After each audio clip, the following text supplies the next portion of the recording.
자, 오늘 이 시간부터는 챕터 6, 이항분포와 정규분포에 대해서 공부를 하겠습니다. 우리가 앞 시간 챕터 5에서 이산 확률 분포와 연속 확률 분포에 대해서 공부를 했죠. 그래서 이산 확률 분포의 바로 슈퍼스타, 이항 분포가 있습니다. 물론 다른 분포도 많은데 우리는 고교 과정에서는 바로 가장 대표적인 이항 분포에 대해서 공부를 합니다.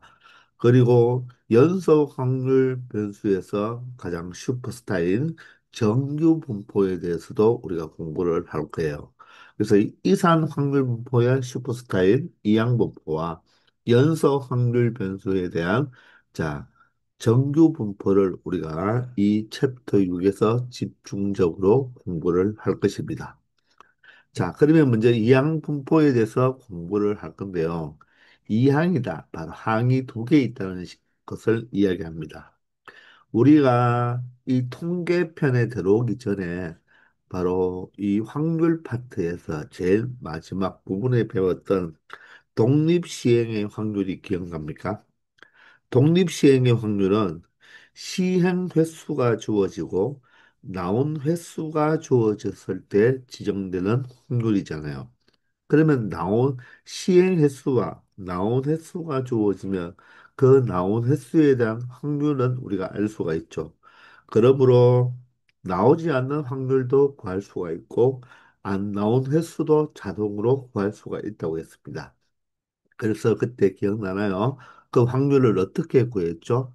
시행 횟수 컨비네이션 나올 횟수 나올 확률에 나올 횟수에 바로 제곱을 그 지수성을 해줘야 되죠.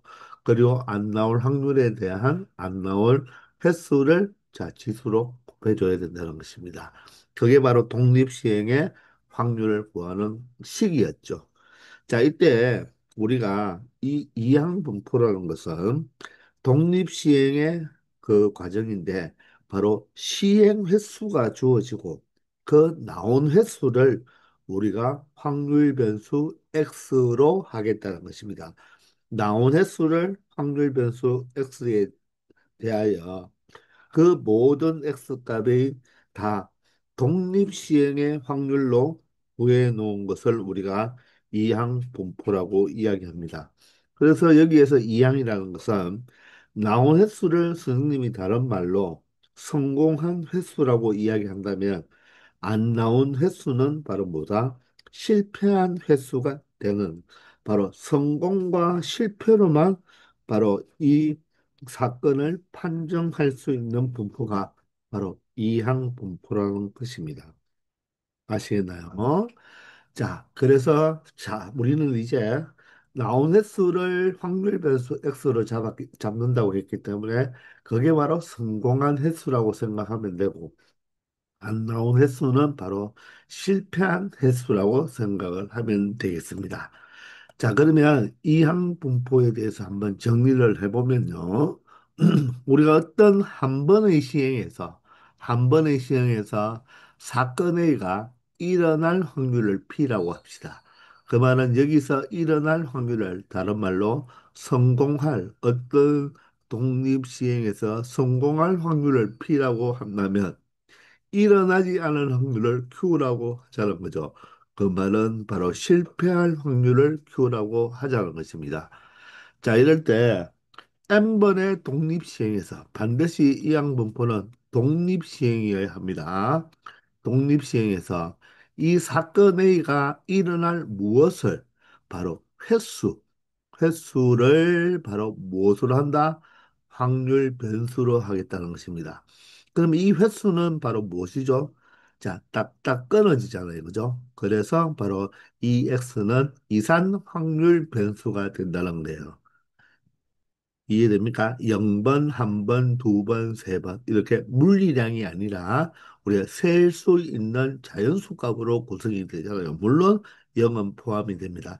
그런 횟수를 즉 성공한 횟수를 확률 변수 x라고 한다면 그 x의 확률 분포에 대한 확률 질량 함수는 어떻게 표현이 되겠습니까? 바로 독립 시행의 확률이니까 바로 시행 횟수 컨비네이션 일어날 횟수 바로 성공할 횟수가 되죠. 성공할 확률에 성공한 횟수, 실패할 확률에 바로 실패한 횟수로 독립시행의 확률을 바로 이 확률 변수에 대한 확률값으로 우리가 사용하는 것이 바로 이항 분포가 된다는 것입니다. 그러면 이 P와 Q를 더하면 항상 얼마가 되어야 되죠? 1이 되어야 되니까 이 Q 대신에 무엇이라고 써도 된다? 바로 1-P로 여사건으로 처리해도 되겠다는 거죠. 이 Q 자리에. 그리고 이 R은 횟수잖아요. 성공한 횟수니까 N번 시행했을 때 성공한 횟수는 0번에서 N번까지, 즉 N 플러스 한 가지가 나타날 수 있다는 것입니다. 이해가 되시나요? 자, 이런 확률 질량 함수를 갖고 있는 것을 우리가 뭐라고 한다? 바로 이항 분포라고 이야기한다는 것입니다. 그러면 우리가 이 이항 분포는 대표적인 이산 확률 변수이니까 확률 분포표를 만들어 보면 확률 변수 x가 0에서 누구까지 n까지 n 플러스 한 개가 되겠죠. 그럼 그 확률 변수에 대한 확률의 합은 반드시 얼마가 되어야 된다? 1이 되어야 된다는 것입니다. 그러면 그 각각 확률 변수에 대한 무엇은 확률은 바로 무슨 확률? 독립시행의 확률로 적용이 된다는 거죠. 즉, 여기 있는 x가 우리가 쉽게 말하면 뭐죠? 나온 횟수가 되는 거죠. 나온 횟수를 확률 변수 x를 잡고 이 확률은 바로 뭐다? 독립시행의 확률이라는 거. 독립시행의 확률을 사용하면 된다는 것입니다. 이해되나요? 윗줄이 횟수고 아랫줄이 확률이 되는 거죠. 그죠? 자, 이럴 때, 자, x가 0일 때의 확률은 바로 독립시행의 확률을 적용해 보면, 자, 일어날 횟수가 0번이다. 즉, 성공을 한 번도 못 한다는 말이죠. 그러면 전체 뭐죠? 바로 총 시행 횟수, 시행 횟수 컨비네이션, 바로 일어날 횟수가 되겠죠. 나온 횟수, 성공할 횟수가 되겠죠. 성공할 확률에 바로 성공한 횟수, 실패할 확률에 바로 실패한 횟수를 적어주는 것. 우리 독립시행의 확률을 반드시 알고 있으면 이 표를 우리가 만들어 줄 수가 있겠죠. 근데 이 시행 횟수가 n번이죠. 여러분들, 이 n이 작게 50이라고 한번 생각해 보세요. 그러면 여기에 칸은 몇 칸, 즉 확률 변수는 몇 개가 존재한다는 거죠. 0부터 50까지 51개가 존재한다는 거예요. 그러면 이 확률 분포표를 가지고 우리가 평균을 구한다면 어떻게 하죠? 윗줄과 아랫줄을 서로 곱해서 맞죠? 더해주면 된다고 했잖아요. 그죠? 그것만 계산하려고 해도 여러분들 하루 종일 계산해도 이거는 계산하기가 어렵다는 거예요. 저 이항 분포는요, 이산 확률 분포인데 평균이나 분산이나 표준 편차를 구하기 위해서는 반드시 확률 분포표를 만들어야 되는데 이 n의 값이 크면 클수록 이 분포표는 거대한 표로 나타나겠죠. 물론 n이 두 번이나 세 번이면 별로 크지는 않겠지만 n이 50만 되어도 엄청난 바로 표가 되는 거예요. 맞죠? 그러면 여기에서 우리가 평균을 구하라. 그러면 둘둘씩 곱해가지고 더하면 되는데 또 분산도 구하라. 제곱해서 제곱한 것들의 평균에서 평균의 제곱을 빼든지 편차 제곱의 평균을 우리가 구하면 되겠지만 이 컨비네이션 값까지 다 계산한다는 것은 너무 힘이 들다는 것입니다. 이렇게 거대한 표를요, 우리가 하나의 압축된 표현으로 나타낼 수가 있다는 거예요. 바로 이 확률 변수 x가 이항 분포를 따른다. 이렇게 이야기할 때 여기에 물결을 표시해 줍니다. 이 물결이 바로 확률 변수 x가 이항 분포를 따른다는 것입니다. 자, 이럴 때 총 시행 횟수가 몇 번이죠? n번이죠. 그래서 이 앞부분에는 총 시행 횟수 n을 적어주고요. 뒷부분에는 바로 나올 확률, 즉 성공할 확률을 적어준다는 거죠. 바로 P를 적어주면 된다는 것입니다. 일어날 확률, 성공할 확률을 P라고 했기 때문에 일어나지 않을 확률은 자동으로 1에서 P를 빼면 되기 때문에 우리가 여기에서 중요한 정보는 딱 두 가지.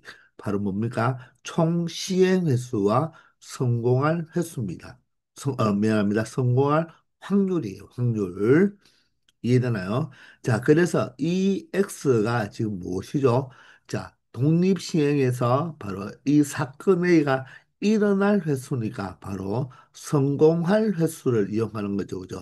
그 성공한 횟수가 바로 확률 변수 X일 때 그 확률의 X는 바로 바이너리 분포, 바로 이 이항 분포를 따른다는 것입니다. 그때 앞에는 무엇을 적어주고 바로 시행 횟수를 적어주고 뒤에는 성공할 확률로 우리가 표현할 수 있다는 것입니다.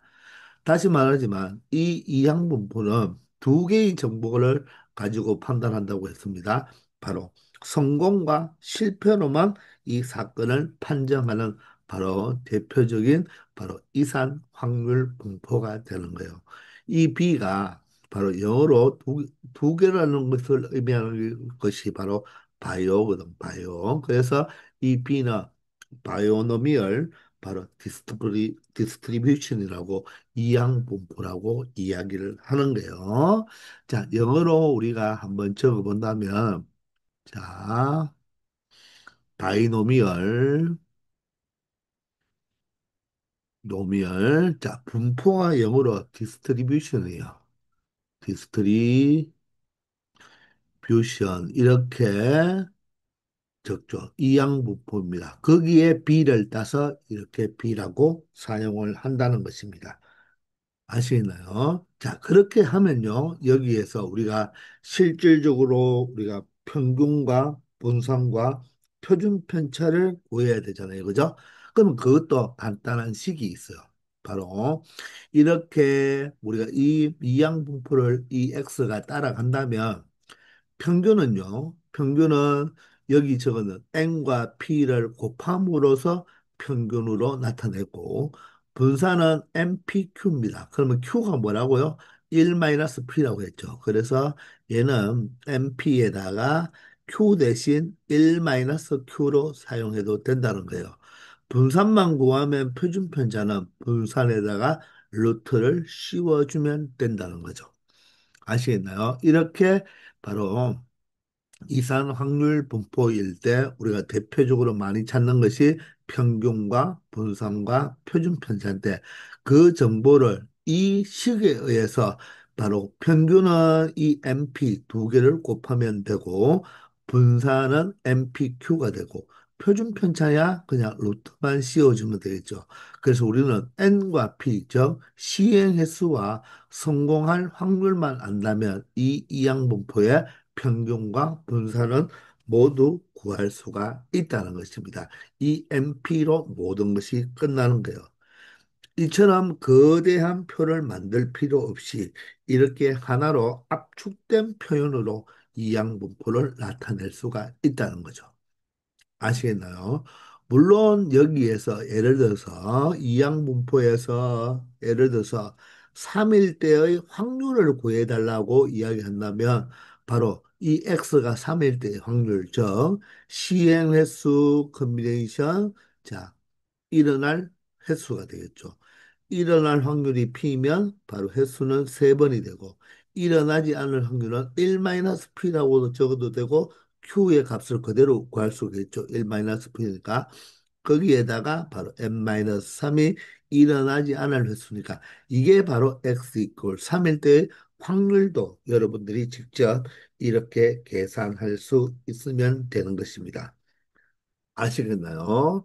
우리가 일어난다는 것을 우리가 성공으로 표현할 것이고, 일어나지 않는다는 말은 선생님이 이항공표에서는 실패라고도 많이 이야기할 것입니다. 알겠나요? 그러니 우리가 무엇이 주어지면 시행 횟수가 주어지고, 그 시행 횟수에 대한 나온 횟수를 어떤 사건에 대한 나온 횟수를 확률 변수 X라고 할 때 이렇게 길게 거대한 표로 만들 것을 이렇게 압축된 바로 말로 식으로 나타낼 수가 있다는 것입니다. 이해가 되십니까?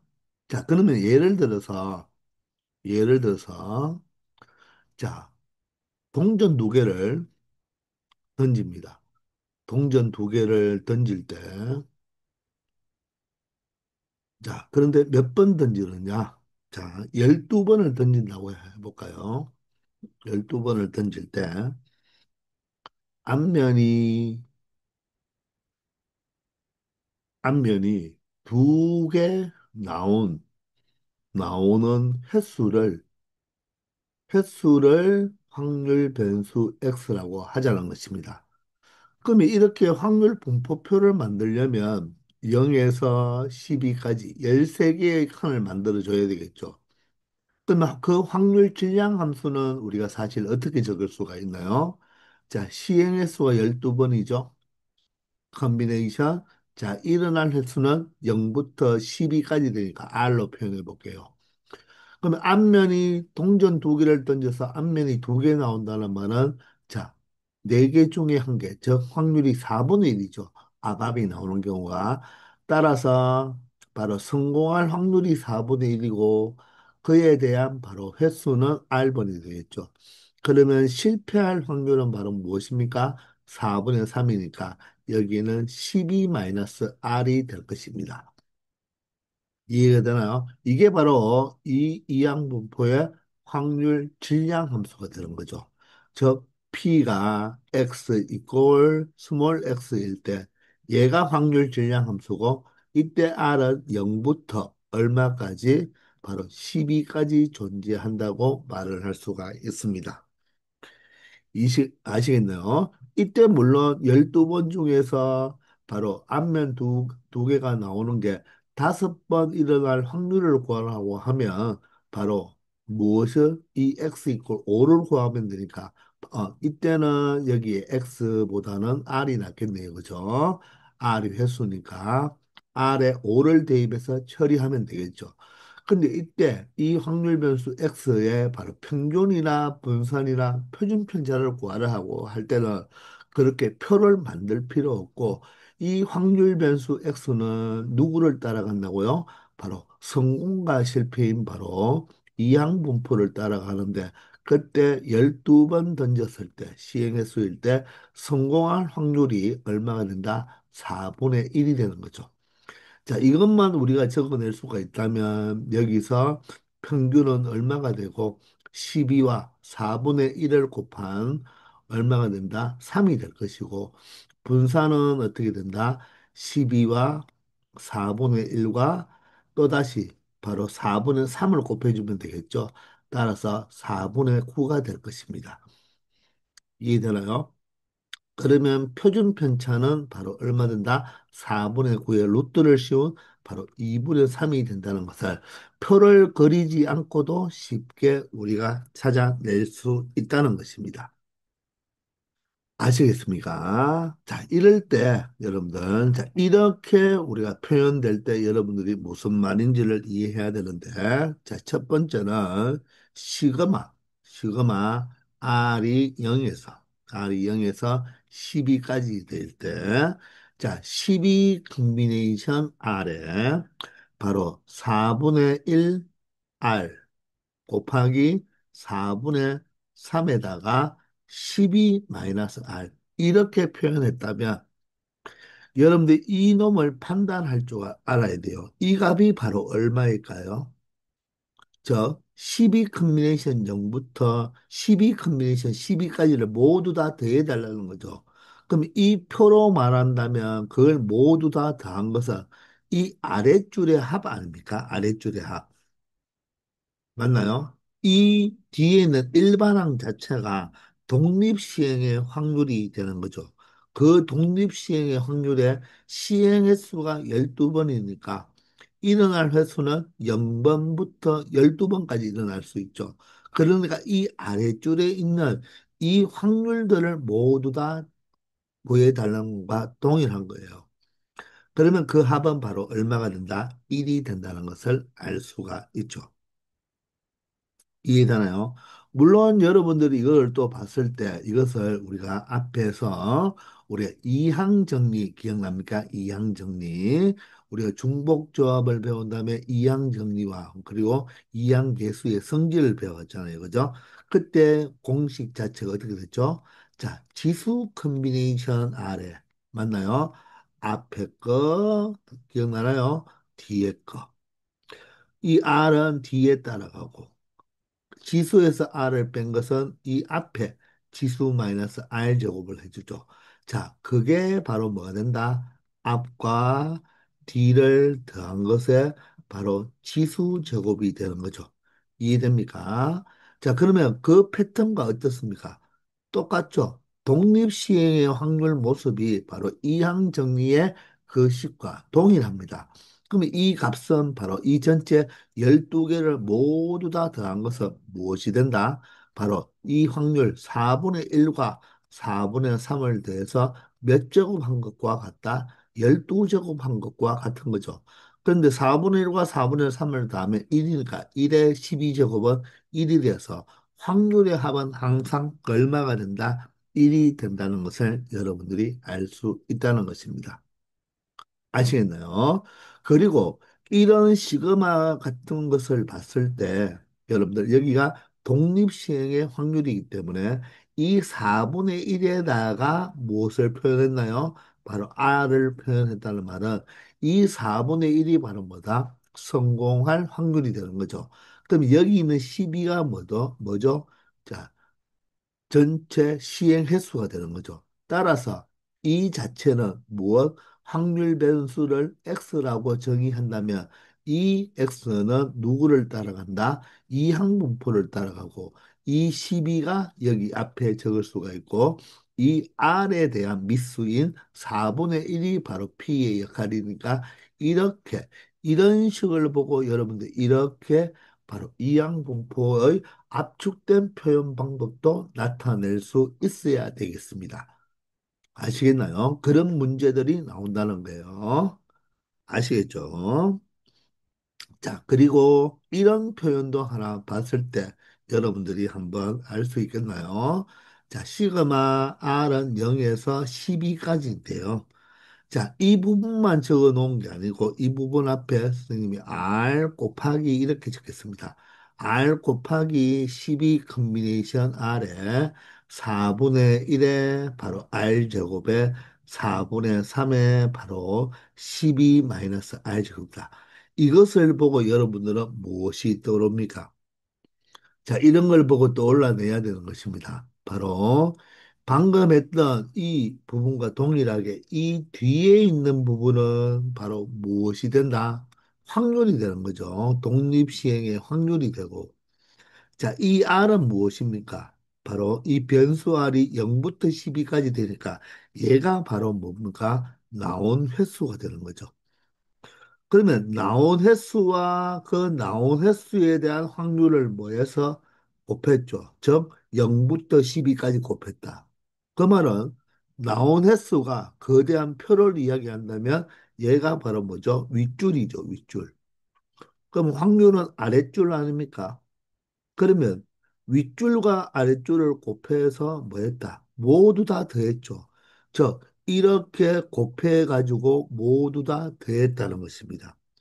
그러므로 얘가 바로 뭘 의미한다? 평균을 의미한다는 거죠.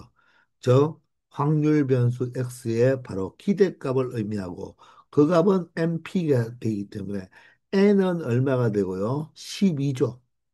그러면 P는 성공할 확률은 R에 대한 미수이니까 4분의 1이 되어서 얼마다 3이 되는다는 것을 여러분들 이 식만 해석에서 바로 무엇을 바로 평균을 물어보는구나 이렇게 여러분들이 이 식을 보고 간파를 해내야 되는 것입니다. 아시겠습니까? 자, 그러면 또 한 가지를 더 적어 본다면 이번에는 시그마 R이 0부터 12까지인데요. R 제곱에 곱하기입니다. 12 컨비네이션 R에 4분의 1의 R제곱에 4분의 3의 12 마이너스 R제곱. 여기에서 자 누구를 빼느냐? 시그마 R은 0에서 12까지에 이번에는 R 제곱이 아니라 R 곱하기 12 컨비네이션 R에 4분의 1의 R 제곱 곱하기 4분의 3의 12 마이너스 R 제곱인데 이 전체를 뭐 한다? 제곱한 것을 빼라 이런 뜻입니다. 그럼 얘가 무엇입니까? 조금 전에 했던 이 뒤의 것은 무엇이죠? 자, 방금 했지만 이 뒤의 것이 의미하는 것이 바로 무엇이죠? 평균이었잖아요. 그러면 이 괄호 속에 있는 게 평균이니까 바로 이 평균을 뭐 한 것이다? 제곱한 것이죠.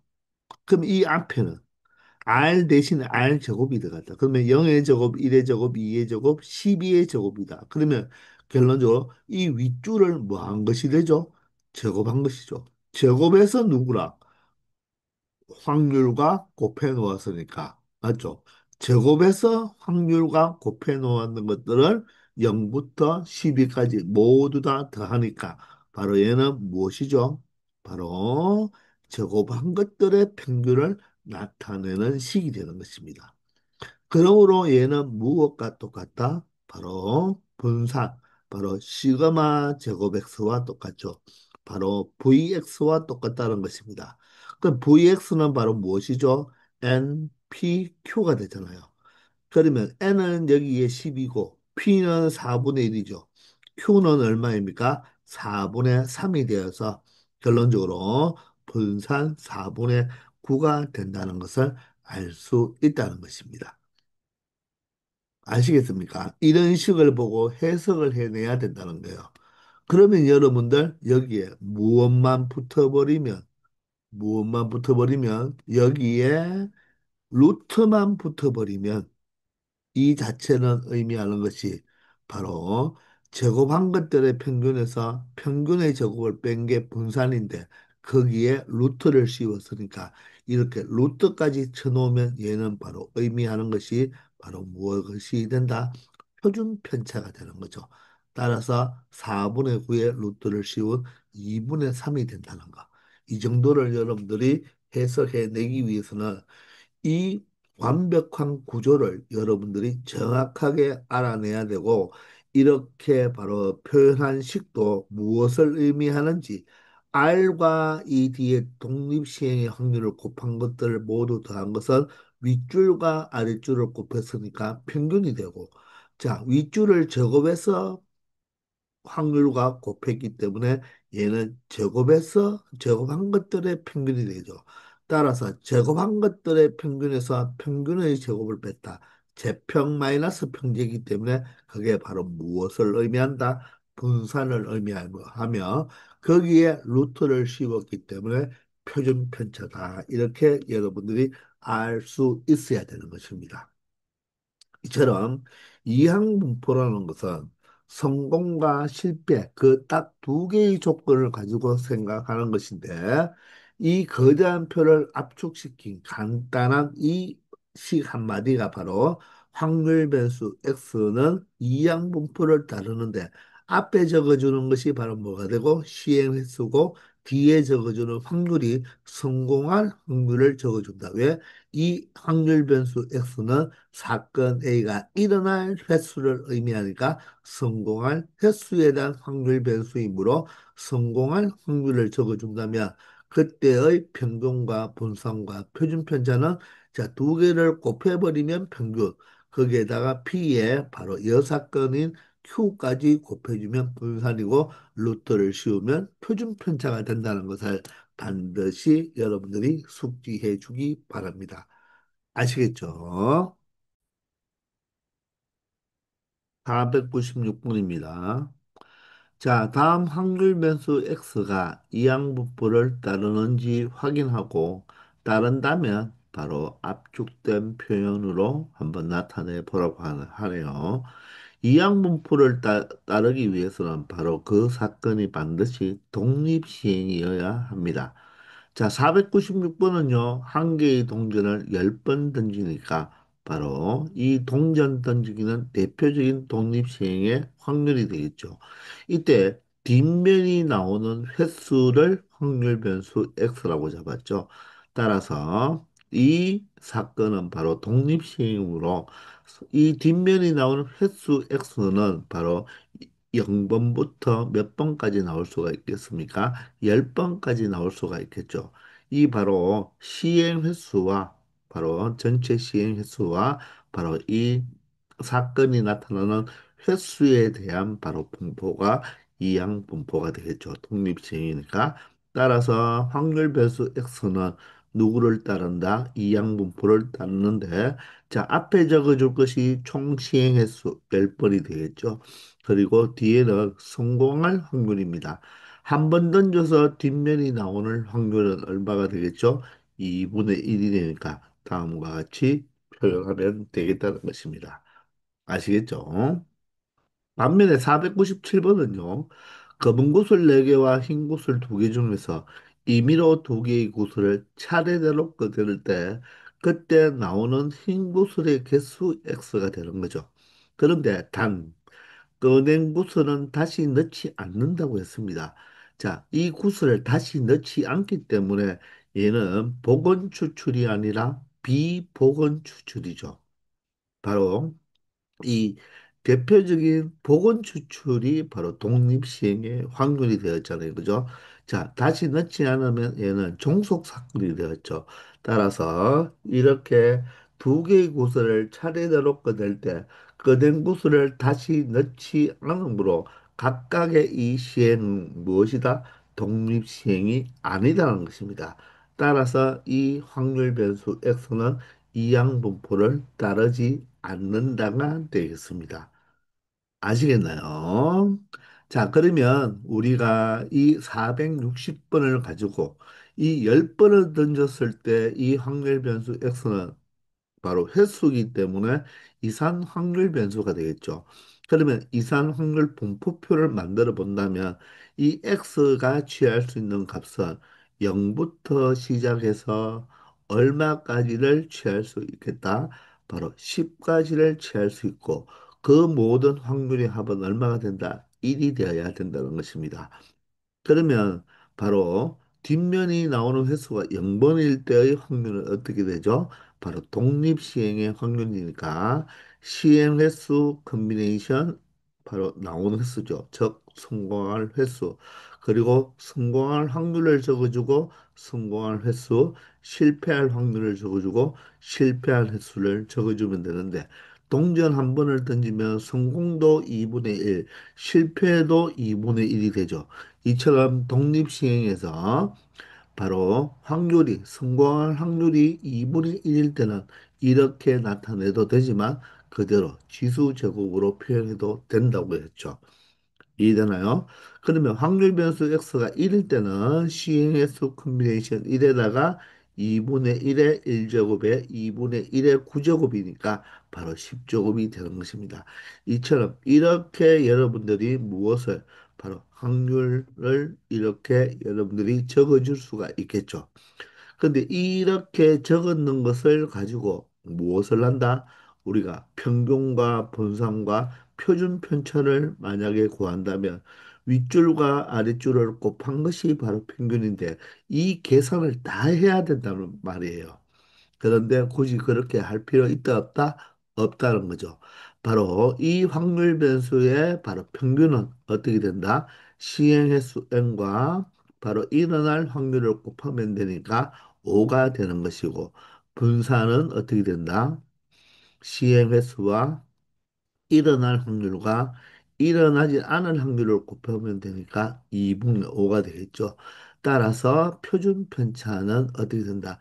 루트 2분의 5가 되겠죠. 따라서 루트 2분의 루트 5니까 바로 2분의 루트 10이 바로 표준 편차가 될 것입니다.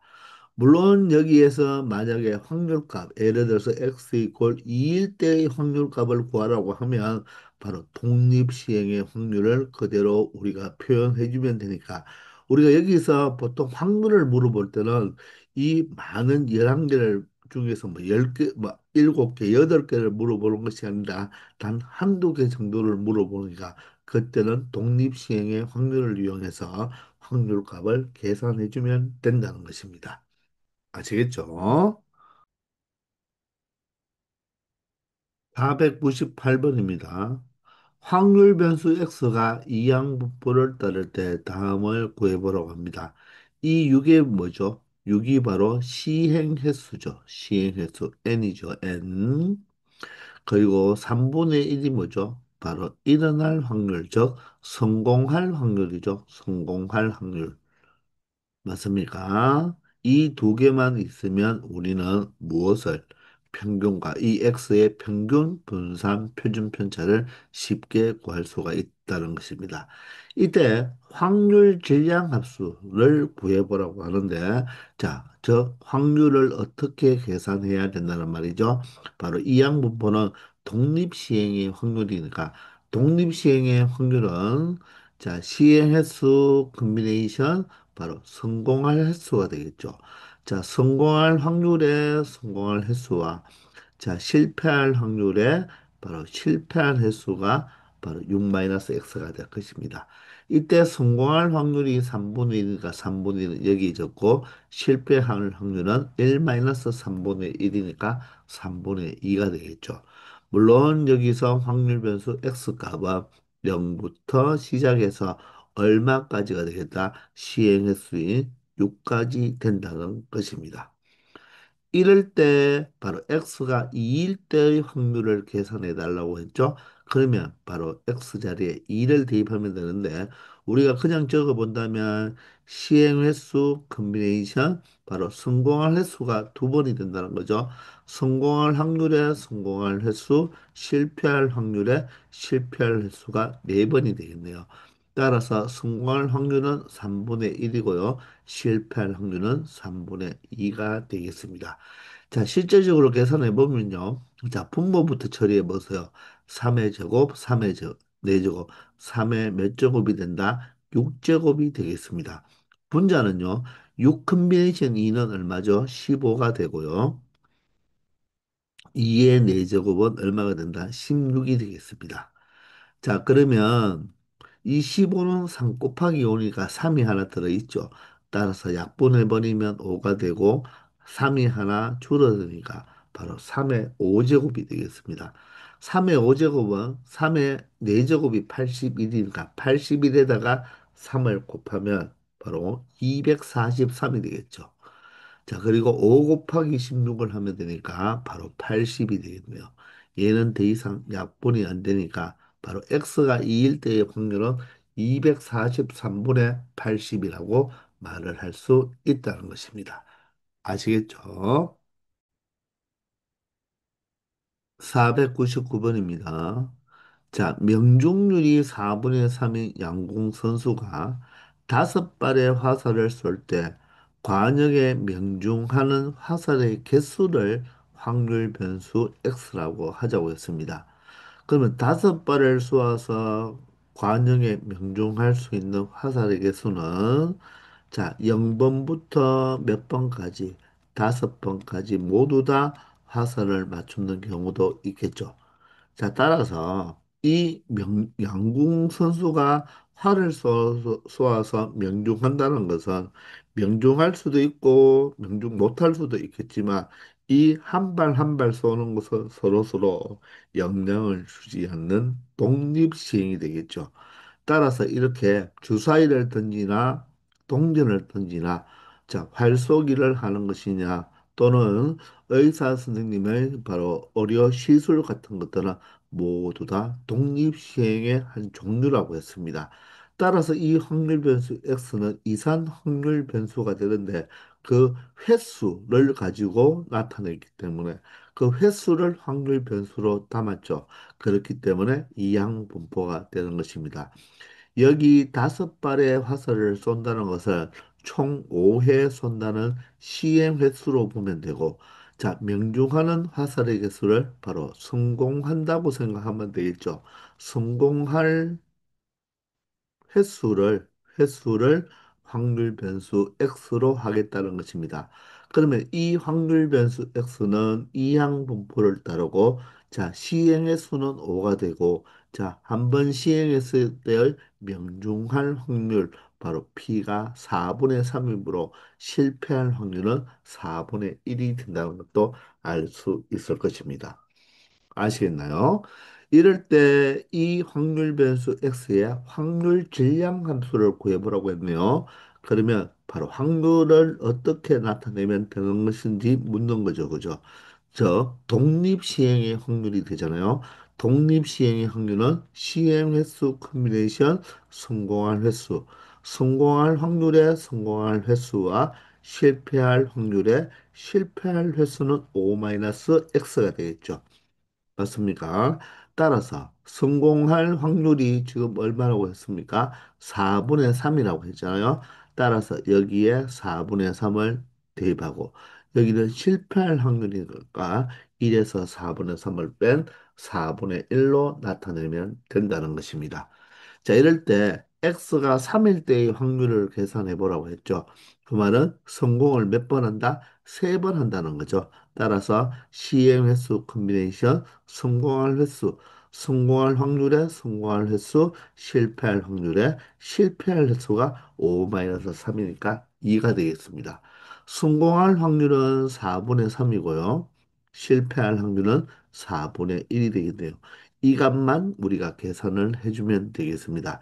이처럼 바로 이항분포에서의 확률은 어떤 특정한 하나의 확률 변수 값에 대해서만 물어보든지 아니면 한두 개에 대해서만 물어보겠죠. 여러 개를 물어본다면 만약에 여삭으로 처리하면 되는 것입니다. 자, 그러면 분모는 4의 세제곱, 4의 제곱이니까 4의 5제곱으로 표현해 놓고요. 자, 분자는 5 컴비네이션 3은 바로 뭐와 똑같다? 5 컴비네이션 2와 같으니까 10이 되고요. 자, 3의 세제곱 바로 얼마가 된다? 27이 되겠네요. 자, 1의 제곱은 바로 1이 되겠습니다. 그러면 자, 여기 4의 5제곱은 4의 4제곱에다가 4의 제곱, 4로 표현할 수가 있으면 우리가 이 2와 이 5로 2로 약분할 수가 있겠습니다. 맞습니까? 그러면 얘를 계산해 볼 때 4의 4제곱은 사실 4의 제곱이 16이니까 16 곱하기 16으로 처리해도 되겠지만 4의 4제곱은 2의 제곱에 바로 4제곱이 되고 거기에 2를 곱하는 거죠. 이해되나요? 그러면 2의 4의 8제곱에 2의 몇 제곱? 9제곱이 되니까 512로 나타낼 수가 있다는 거예요. 그러면 5 곱하기 27은 5, 7이 35에 5, 2, 10이니까 135가 되겠죠. 따라서 x가 3, 즉 5발을 쏘아서 3번을 맞출 바로 확률은 512분의 135가 된다는 것을 확인할 수 있다는 것입니다. 아시겠습니까? 500번입니다. 확률 변수 x가 다음과 같이 이항분포를 따를 때 x의 평균, 분산, 표준 편차를 구하라고 했죠. 자, 먼저 평균은 우리가 바로 시행 횟수와 성공할 확률만 있으면 평균, 분산, 표준 편차를 쉽게 구할 수가 있죠. 바로 평균은 시행 횟수 150과 성공할 확률을 그냥 곱해버리면 되겠습니다. 약분하면 30이 되겠죠. 5와 150을 약분하면 30이니까 얼마가 된다? 60이 되고요. 자, 분산을 구할 때 바로 150 곱하기 5분의 2에다가 바로 실패할 확률인 5분의 3을 곱해줘야 되잖아요. 그죠? 이렇게 해서 약분해도 되고, 우리가 만약에 평균을 미리 구해 놓았다면 얘가 60이니까 우리는 60이 바로 MP가 되니까 Q가 바로 5분의 3만 이렇게 곱해줘서 약분하면 12가 되어서 얼마가 된다? 36이 된다는 것을 이렇게 처리할 수도 있겠습니다. 따라서 표준 편차는 분산에다가의 양의 제곱걸 루트만 씌우면 되니까 6이 든다는 것을 쉽게 찾을 수가 있겠네요. 자, 501번입니다. 자, 시행의 수가 바로 240, 성공할 확률이 4분의 3이네요. 자, 따라서 평균은 바로 두 개를 그냥 곱하면 되겠죠. MP가 되니까 240 곱하기 4분의 3이 되어서 4와 240을 약분하면 60이 되니까 바로 평균은 얼마가 된다? 180이 되겠습니다. 그러면 분산은 어떻게 하자고요? MP 자체가 180이니까 실패할 확률 4분의 1만 곱해주면 되겠죠. 4와 180을 약분하면 4, 4, 16에 4, 5, 20이 되어서 얼마가 된다? 45가 된다는 것을 알 수가 있고요. 표준 편차는 바로 분산에다가 루트 값만 씌워주면 되니까 바로 루트 45가 되겠죠.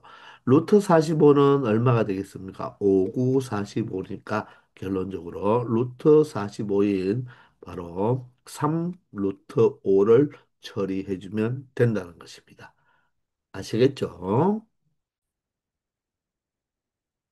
502번입니다. 자, 이항분법 B는 10, P를 나누는 확률 변수 X에 대하여 평균이 먼저 1로 주어졌네요. 따라서 P의 값과 분산과 표준 편차를 구하라고 했는데, 자, 평균이 1이니까 결론적으로 10과 누구를 P를 곱하면 바로 평균 1이 되므로 우리가 여기서 성공할 확률인 바로 P가 10분의 1이라는 것을 여기서 바로 찾을 수가 있겠죠. 자, 그래서 1번 답은 얼마가 된다? 10분의 1이 되고요. 분산은 어떻게 됩니까? 자, 10 곱하기 10분의 1 곱하기 10분의 9를 해도 되고, 자, 평균이 지금 1이죠. 1 곱하기 무엇으로 해도 되겠다? 바로 실패할 확률 10분의 9를 곱해서 그대로 10분의 9라고 체크해도 되겠죠. 물론 얘가 N, P, Q 이렇게 해서 약분하니까 10분의 9가 된다고 가도 되겠습니다.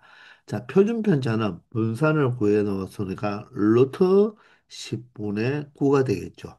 그러면 루트 10분의 루트 9는 3이니까 자, 루트 10을 유리화해 보면 10분의 3 루트 10이 바로 표준 편차가 된다는 것입니다. 아시겠죠? 자, 우리가 지금까지 자, 이산 확률 변수의 바로 슈퍼스타, 바로 이항 분포에 대해서 공부를 했잖아요. 자, 이제 연속 확률 변수의 바로 슈퍼스타, 바로 정규 분포에 대해서 공부를 하겠습니다. 이 정규 분포는요, 우리 실생활에서 어떤 데이터들을 여러 개, 수없이 많은 데이터를 우리가 가지고 연구를 할 때 가장 많이 일어나는 바로 분포가 되어서 정규 분포, 바로 normal distribution 이렇게 이야기를 합니다. 자, 그러면 이 정규 분포라는 것이 무엇이냐 하면요. 우리가 이 연속 확률 변수 x의 확률 밀도 함수 fx가 두 상수, 자, m이 바로 평균이고요. 여기 시그마가 표준 편차예요. 자, 이거에 대하여 다음과 같은 아주 복잡한 식으로 되었을 때 바로 이런 확률 밀도 함수를 가지는 바로 확률 변수 x에 대한 게 바로 정규 분포라고 이야기하고 이 곡선 자체를 정규분포 곡선이라고 이야기합니다. 이때 바로 이 x값은 바로 마이너스 무한대에서 플러스 무한대까지의 모든 실수를 다 의미하는 것입니다. 즉, 음의 값이 되어도 된다는 거예요. 이런 확률 밀도 함수를 가지는 이 확률 변수 x의 확률 분포를 정규 분포라고 하고 여기에 루트 2파이 시그마 분의 1의 곱하기입니다. 자, 2라고 있죠. 이 2가 바로 뭐 자연대소라고 하는데 여러분들 크게 몰라도 돼요. 그냥 무리수입니다. 자, 약 2.718 정도 되거든요. 이게 이놈 친일파야. 이렇게 해서 2.718 이렇게 선생님을 예전에 고등학교 때 학교 선생님이 이야기해줘서 외우곤 했습니다. 자, 그래서 여러분들이 혹시 미적분 2를 공부하면 이 이에 대한 걸 배우면서 우리가 로그를 배울 때 상용 로그를 배웠죠. 상용 로그는 밑이 바로 10인 상용 로그잖아요. 그죠? 자, 그런데 밑이 2인 바로 로그를 바로 자연 로그라고 합니다. 자, 그 정도만 알아놓고 혹시나 미적분 2를 공부하게 되면 이 이에 대한 또 자세한 내용을 배울 것입니다. 자, 이럴 때 E의 마이너스 2 시그마 제곱분의 x 마이너스 m의 제곱으로 표현되는 식을 바로 정규 분포식이라고 이야기를 합니다. 아시겠죠? 그리고 이 그래프를 실질적으로 컴퓨터로 그려보면 이런 형태로 그려진다는 것도 알 수 있고, 자, 이 그래프는 조금 이따 설명하겠지만, 여기에 최대값을 가질 때의 바로 이 x 값이 바로 무엇이 된다? 평균이 되고요. 뭐, 선생님이 미적분원에서 여러분들 변곡점 이야기 좀 했잖아요. 그죠? 여기 그래프에 보면 아래로 볼록, 위로 볼록 이렇게 여기에 변곡점도 여기에 나타난다는 것입니다. 아시겠죠? 자, 이 정도만 알아두면 되고요. 그렇다고 해서 여러분들이 이 FS식, 이 정규 분포에 대한 식을 여러분들 외울 필요 없어요. 하나도 몰라도 됩니다. 이거 여러분들 외우는 거 아니에요. 몰라도 됩니다. 그런데 여기에 보면요. 여기에 보면 자, 이 파이도 상수고 2도 상수, 1도 상수, 2도 상수. 자, m 여기에서 이 x는 이제 변수가 되겠죠. 그러면 이 바로 확률 밀도 함수 fx 즉 정규 분포 이 식은요. 누구와 누구에 의해서만 값이 달라지느냐면 이 시그마와 이 시그마와 이 평균에 의해서 그 x에 대한 값이 달라진다는 것입니다. 아시겠나요? 그래서 이 정규 분포의 이 확률 밀도 함수는 평균 m과 시그마 표준 편차 시그마에 의해서 결정된다는 것을 이 딱 두 가지에 의해서만 결정이 된다는 것을 알아두어야 합니다. 우리가 이항 분포는 딱 두 가지를 뭘 알면 되었죠? 바로 시행 횟수와 바로 성공한 횟수를 성공한 확률로 표현했잖아요. 그죠? 그런데 정규분포는 자, 평균과 표준 편차를 꼭 알아야 된다는 것입니다. 그런데 우리가 여기서 직접 평균과 표준 편차를 구할 것이 아니라 자, 이때 이 x의 평균은 바로 m이 되고요. 정규 분포에 대한 평균은 m이고 분산은 시그마 제곱이라는 것으로 알려져 있다는 것입니다. 자, 이 식 자체를 가지고 우리가 평균을 구하면 m이 되고요. 자, 그리고 분산 자체는 그 시그마의 제곱, 시그마가 표준 편차니까 바로 시그마의 제곱인 분산이 된다는 것이 알려져 있기 때문에 우리는 그냥 받아들이고 공부를 하면 돼요. 통계 파트에서 알려져 있다는 이런 문구가 나오면 여러분들이 굳이 증명할 필요 있다 없다 없고요. 그대로 얘를 따라서 해주기만 하면 됩니다. 그러면 이렇게 확률 변수 x가 무엇을 따라갈 때 정규 분포를 따라갈 때는 n이라고 적고요. 앞에는 반드시 평균을 적어주고요. 뒤에는 바로 분산, 즉 시그마의 제곱으로 여러분들이 표현해주면 됩니다. 자, 비교해보면 이항분포는 무엇을 적어줬죠? 이항분포니까 B로 적고 앞에는 시행횟수, 뒤에는 바로 한 번 시행했을 때의 성공할 확률을 적어줬죠. 그죠? 그런데 자, 정규분포는 N이라고 적고 노멀 디스트리뷰션이에요. 평균을 적고 분산을 적는데 웬만하면 분산을 자, 이렇게 거듭제곱 형태로 나타내주면 자, 표준 편차를 쉽게 표현할 수가 있다는 것입니다. 아시겠죠? 자, 그러면 우리가 이 정규분포 곡선의 성질을 조금 알아야 되는데 이 네 가지 성질을 반드시 여러분들이 알아두어야 됩니다. 첫 번째, 이 fx는요, 이 x 이퀄 m, m이 바로 무엇이죠? 평균이죠. 이 평균에 대해서 무슨 형태이다? 대칭 형태입니다. 즉, 이 fx는요, x 이퀄 m에 대한 선대칭 그래프가 되는 거예요. 그리고 어떤 모양으로 생겼죠? 종 모양으로 생겼습니다. 종 모양으로 생긴 곡선이면서 점근선은 바로 무슨 축이 된다? X축에 점점점 근접하게 되죠. 그죠? 즉, 확률이기 때문에 절대로 X축 아래로는 나올 수가 없잖아요. 그죠? 확률은 항상 양수가 되어야 되니까 X축에 점점점 근접해서 점근선이 X축이 된다는 거죠. 그래서 혹시나 문제에 이렇게 나타난다면 F에 바로 50 마이너스 X 이꼴 F에 50 플러스 X. 자, 물론 모든 X에 대하여 이 식을 바로 확률 변수 X가 만족해 준다고 한다면 이 함수 방정식은 바로 50에서 이쪽 저쪽만큼의 함수값이 똑같다는 것이니까 이 말이 바로 이 정규분포 곡선은 바로 평균이 얼마이다? 50이라는 것을 여러분들이 알아두어야 됩니다. 정규분포 곡선은 항상 평균에 대해서 선대칭이니까 꼭 이 식을 만났을 때는 이 확률 변수 x에 바로 x는 정규분포 곡선을 따라간다고 했을 때 평균이 50이라는 것을 바로 여러분들이 알아줘야 하고 그리고 점근선이 x축이니까 예를 들어서 이 fx가 리미트 x가 무한대로 가버리면 이 fx의 극한값은 얼마가 된다? 0이 된다는 거죠.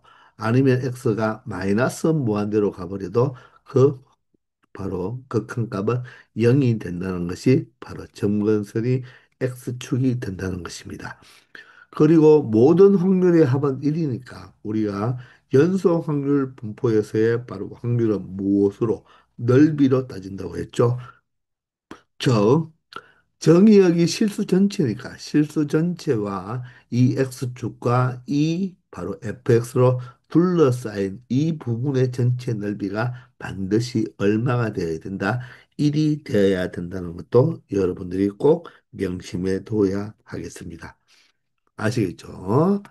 자, 그리고 이 세 번째, 네 번째 성질도 알아둬야 되는데 우리가 정규분포는 누구와 누구로 결정이 된다고요? 평균과 바로 표준 편차로 결정이 되는데 만약에 표준 편차의 값이 일정하다. 그런데 우리가 표준 편차는 바로 대표값이 아니라 삼포도죠. 삼포도. 삼포도가 무엇이라고 했죠? 그 모든 데이터들이 평균으로부터 어느 정도 떨어져 있는지를 바로 수치로 표현한 것을 분산 표준 편차 이렇게 이야기했죠. 그게 대표적인 바로 삼포도의 종류잖아요. 그죠? 우리가 배울 것에서는 자, 이럴 때 이 표준 편차 값이 일정하면 m의 값이 변하면 곡선의 모양은 같고 대칭축의 위치만 바뀐다. 이 말을 외우려고 하지 말고요.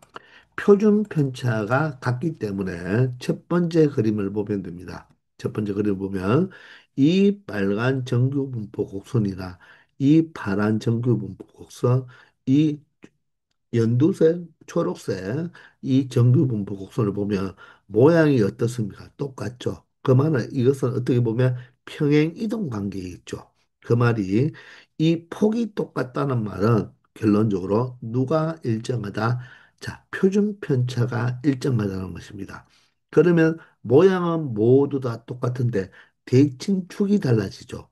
그 말은 대칭축이 달라진다는 말은 정규분포 곡선에서 대칭축은 바로 무엇을 의미하니까 평균을 의미하니까 이 세 개의 바로 확률 변수 x에 대한 확률 변수라고 확률 밀도 함수라고 가정한다면 바로 오른쪽으로 갈수록 바로 평균이 뭐하다 더 크다는 것을 알 수가 있겠죠. 자, 무엇이 일정할 때 바로 표준 편차가 일정할 때, 즉 폭이 같을 때 오른쪽으로 갈수록 바로 무엇? 바로 평균이 더 크다는 거죠. 대칭축의 위치만 바뀐다는 것입니다. 아시겠죠? 자, 시그마 값이 일정하면요. 바로 이 그래프 사이의 관계는 바로 무슨 관계가 있다? 평행이동 관계가 있다. 평행이동 관계에 있으니까 누가 변한다? 바로 평균만 변하겠죠. n만 변합니다. 즉 오른쪽으로 갈수록 평균이 더 크다는 것입니다. 아시겠습니까? 자, 그리고 여기서 한 가지 더 알아둘 것이 뭐냐면요. 자, 요 교점 있죠. 요 빨간 정규분포와 파란 정규분포만 볼까요? 요 교점의 좌표를 한번 찾아보자는 거죠. 요 교점. 요 교점을 여러분들 그냥 대충 느낌을 보면 이 빨간 이 그래프 정규분포에서는 이 평균에 대해서 바로 서로 대칭이기 때문에 이 길이와 이 길이가 같을 거예요. 자, 그리고 파란 정규분포에서도 어떻습니까? M2에 대해서 대칭이기 때문에 이 길이와 이 길이가 같을 것입니다. 이해됩니까? 그리고 이 빨간 정규분포와 이 파란 정규분포는 무슨 이동관계에 있다? 바로 평행 이동관계에 있다고 했잖아요. 그죠? 그 말은 이 길이와 이 길이가 뭐하다? 똑같다는 거죠. 이 길이가 똑같은데 2등분하고 2등분 했기 때문에 결론적으로 이 네 개는 모두 다 같은 값을 가질 수밖에 없겠죠. 즉, 이 점에서 이 점까지 4등분 한 꼴이 될 것입니다. 그러면 결론적으로 요 교점에 바로 이 X좌표는 어떻게 나타내면 되겠습니까? 바로 두 평균의 바로 뭐가 된다? 중점이 되겠죠. M1과 M2의 바로 평균값이 바로 무엇을 의미한다? 이 교점의 X좌표가 될 것입니다. 그러면 이 점의 바로 X좌표는 무엇이 되겠습니까? M2와 M3의 바로 뭐다? 평균값이 된다고 말을 할 수가 있다는 것입니다. 아시겠죠? 자, 그래서 표준 편차가 일정할 때는 바로 m 값이 변하면, 저 평균 값이 변하면 곡선의 모양은 똑같고, 그 대신 평균 값이 바뀌었으니까 이 각각의 이 정규 분포 곡선의 대칭축의 위치만 바뀐다. 이 대칭축이 바로 누구를 의미한다? 평균을 의미하게 되니까. 맞죠? 바로 M 값에 따라서 바로 이 대칭축이 위치만 달라진다는 것을 이야기할 수 있겠습니다. 자, 이번에는요, 평균이 일정해요. 평균이 일정하다는 말은, 자, 이 대칭축이 여기로 일정할 때, 그러면 표준 편차가 달라지면, 표준 편차가 커진다는 말은 삼포도가 어떻게 된다? 크다는 거죠.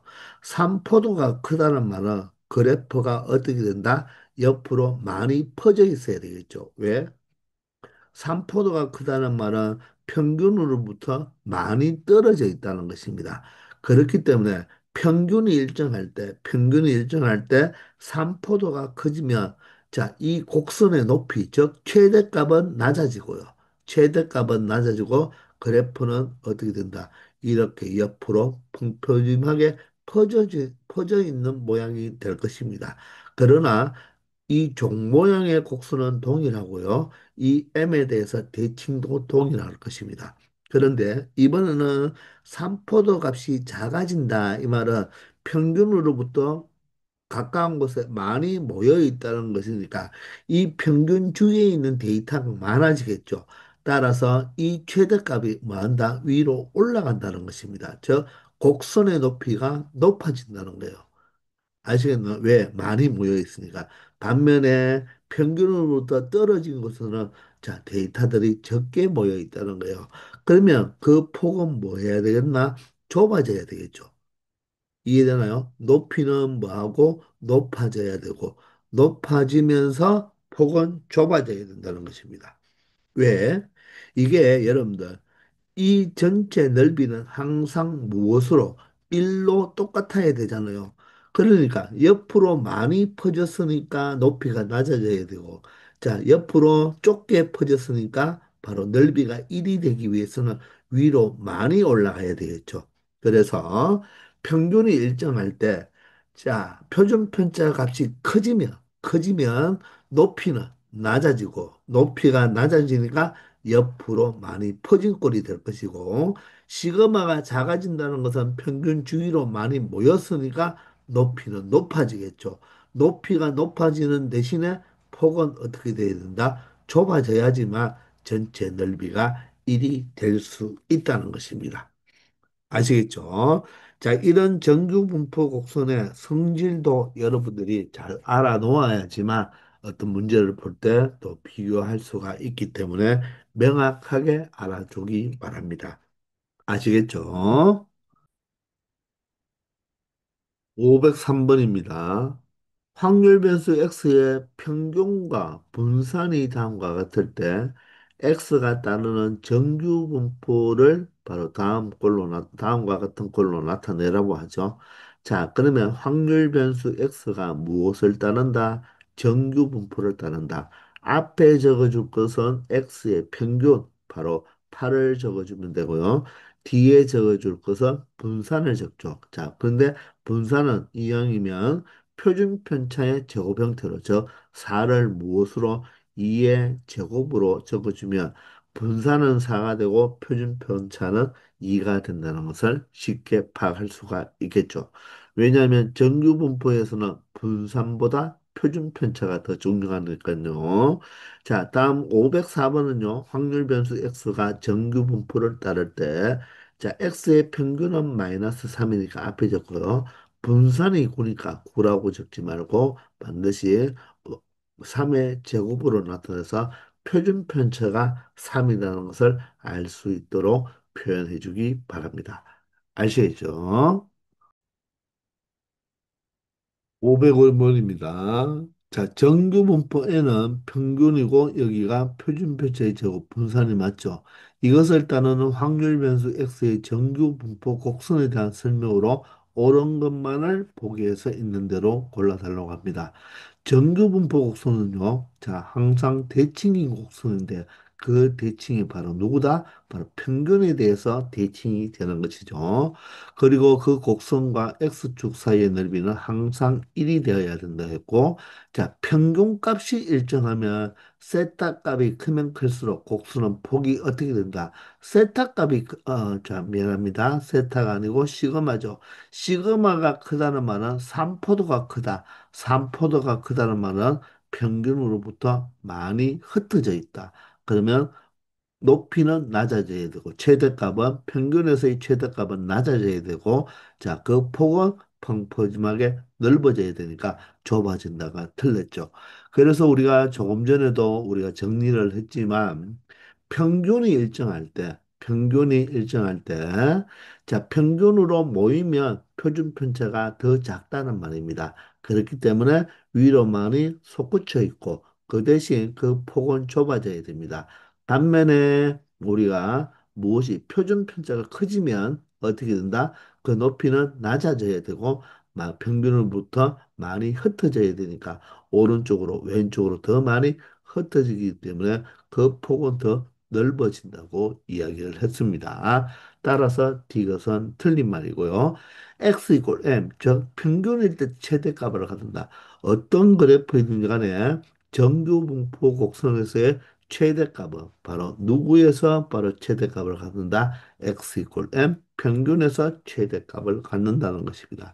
따라서 옳은 것은 기억과 니은과 리을이 된다는 것입니다. 아시겠죠? 506번입니다.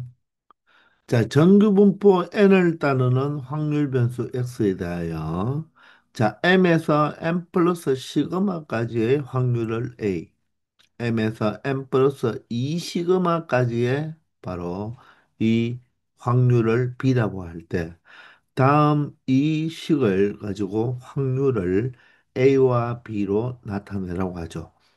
우리가 정두분포 곡선을 그려서 우리가 넓이를 찾아주면 되는데요.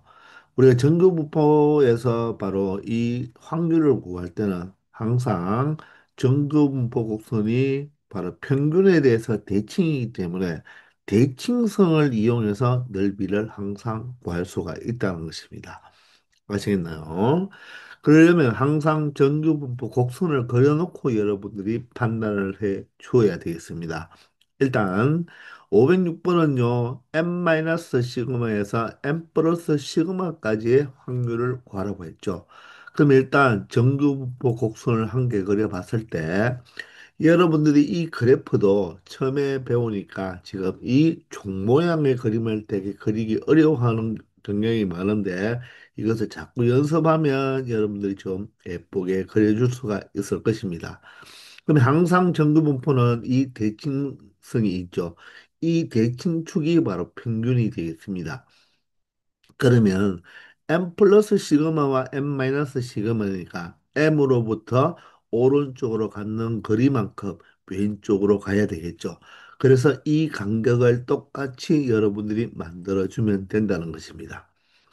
아시겠나요? 그런데 m에서 m 플러스 시그마까지의 확률을 무엇이라고 했습니까? a라고 했죠. 그러면 여기가 바로 a가 되죠. 그런데 이 거리가 같으니까 이 대칭성의 을 이용해서 이쪽 부분 m-시그마부터 m까지의 넓이도 얼마가 되겠습니까? 바로 이 확률은 바로 넓이니까 a가 되겠죠. 따라서 m-시그마부터 m 플러스 시그마까지의 확률은 바로 넓이가 a 더하기 a 바로 2a가 되기 때문에 확률 값도 2a가 된다는 것입니다. 아시겠죠? 바로 대칭성을 이용해서 여러분들이 그래프를 확률 값을 계산해 주면 된다는 것입니다. 두 번째는요, m 플러스 시그마보다 크거나 같을 확률을 계산해 달라고 했습니다. 자, 그러면 마찬가지로 그래프를 그렸을 때, 자, 대칭축이 m이죠. 그럼 m 플러스 시그마니까 오른쪽에 배치하는데, 그것보다 클 확률이니까 바로 m 플러스 시그마보다 큰 쪽, 이 오른쪽을 생각해 달라는 것입니다. 즉, 이 넓이를 계산해 달라는 거죠. 자, 그런데 m에서 m 플러스 시그마까지의 확률이 a면 이 넓이가 a잖아요. 그죠? 그럼 이쪽 넓이를 어떻게 구하느냐? 이 정규분포 곡선은 바로 이 대칭축을 중심으로 좌우 대칭이기 때문에 전체 넓이의 합이 얼마죠? 확률의 넓이의 합은 1이니까 이 대칭축을 기준으로 오른쪽 부분, 즉 m보다 큰 쪽의 확률도 0.5, m보다 작은 쪽의 확률도 0.5, 각각 2분의 1씩 되어야 되겠죠. 따라서 이 부분의 넓이는 이 0.5에서 얼마를 빼면 되겠다? a를 빼버리면 되겠죠. 따라서 이 확률의 값은 바로 0.5 마이너스 2a라고 나타내면 되겠습니다. 우리가 확률에서는요, 이 0.5를 보통 2분의 1로 잘 표현하지 않고 이렇게 소수점으로 많이 표현하는 경향이 있습니다. 아시겠죠? 자, 508번은요. n-2 시그마보다 크거나 같을 확률을 계산해 달라고 합니다. 자, 그러면 자, 세 번째도 마찬가지로 자, 정규 분포 곡선을 그려 놓은 다음 m에서 2 시그마만큼 가죠. 근데 사실 이 시그마가 의미하는 게 바로 원 시그마, 1 시그마가 의미하는 게 평균에서 시그마까지 요 거리가 바로 요 점 있죠. 요 점이 사실 변곡점이에요. 그런데 우리는 그까지는 여러분들이 크게 몰라도 상관이 없습니다. 자, 그래서 시그마 한 칸 가는 거, 시그마까지 갔을 때의 그 위치가 바로 변곡점의 위치인데 그 내용까지는 여기서 묻지 않습니다. 따라서 그러면 n 플러스 2 시그마라고 하면 요 거리를 몇 번 가면 된다? 두 번만큼 가면 된다는 것입니다. 그러면 n 마이너스 2 시그마 됩니까? 왼쪽이죠. 여기부터 바로 x가 이 n-2 시그마보다 크거나 같죠. 정교분법 곡선은 정의역이 실수 전체라고 했잖아요. 따라서 n-2 시그마보다 큰 쪽이니까 이 오른쪽 전체를 이야기하는 것입니다. 그러면 요 반첨이 반이 얼마가 된다고 했죠? 바로 0.5라고 했습니다. 맞죠? 그러면 이쪽 반도 0.5가 되는데 여기는 n-2 시그마부터 가기 때문에 n-2 시그마에서 m까지의 넓이는 여기에 표현되어 있지 않잖아요.